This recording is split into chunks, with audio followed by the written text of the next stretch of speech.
আজকে চলে এসেছি আমার মার বাড়িতে।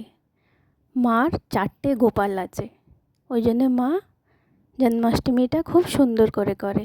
আগে আরও বড় করে করতো, কিন্তু চোখের অপারেশন হওয়ার জন্যে মা এবারে অল্প করে আয়োজনটা করেছে। এখানে মা কী কী প্রসাদ করেছে সেইটা দেখাচ্ছে। আমরা বৃষ্টির জন্য যেতেই পারিনি, আমরা দুপুরের দিকে গেছিলাম।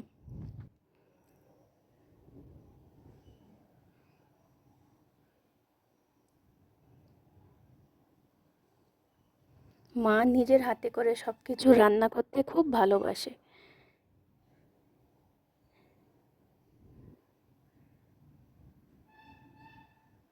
টুকটুকি মার হাতে এই লুচি আলুর দমটা খেতে খুব ভালোবাসে, ওই জন্য সে বসে পড়েছে এই লুচি আলুর দমটা খেতে। খুব ভালোবাসে দিদার হাতের রান্না। দিদার কাছে গেলেই খালি বায়না, আমাকে এটা করে দাও, আমাকে ওইটা করে দাও।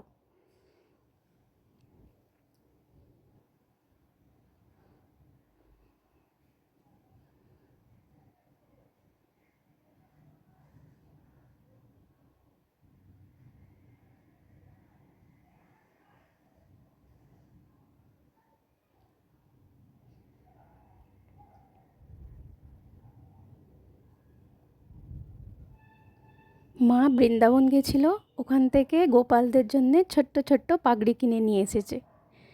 এগুলো 20 টাকা করে। আমি তো শুনে খুব অবাক হয়েছি যে এত কম দামে এত সুন্দর পাগড়ি ওখানে পাওয়া গেছে।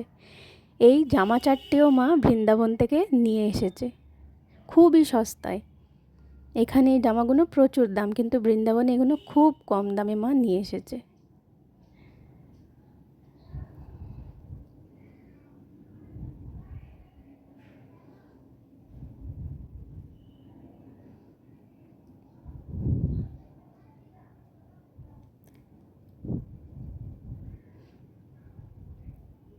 ভিডিওটা ভালো লাগলে একটা লাইক কমেন্ট করবেন, আর প্লিজ আমার চ্যানেলটা সাবস্ক্রাইব করে নেবেন।